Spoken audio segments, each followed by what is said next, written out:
United states of আমেরিকার এক লোক তার অনেক বন্ধুকে মুসলমান বানিয়েছে, কালিমার দাওয়াত দিয়েছে, কিন্তু তার বিজনেস পার্টনার খ্রিস্টান বন্ধুকে সে কালিমার দাওয়াত দিতে পারে নাই।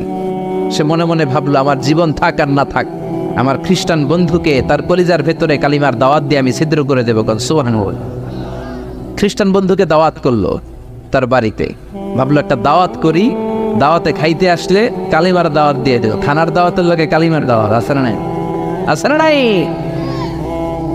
ও মিয়া, খাওয়া আছে যেখানে মানুষ যায়, জিলাপি আছে যেখানে পোলাপান যায়, দাওয়াত দিল, খাবারের দাওয়াত, ডাইনিং টেবিল ভর্তি খাবার আর খাবার। খ্রিস্টান বন্ধু আসছে, পেট ভরে খেয়েছে, মহা খুশি, আমার মুসলিম বন্ধু আমার দাওয়াত দিয়েছে, আমাকে লাঞ্চ করালো।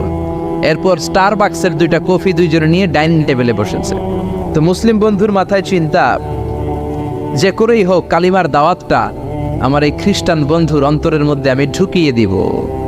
খ্রিস্টান বন্ধুকে সে জিজ্ঞেস করলো, oh my friend, how much time do you need to make a parallel circle by 2 million Christians? ও আমার বন্ধু, 20 লক্ষ খ্রিস্টানকে তুমি গোল গোল করে দাঁড় করাবা, তোমার কত সময় লাগবে?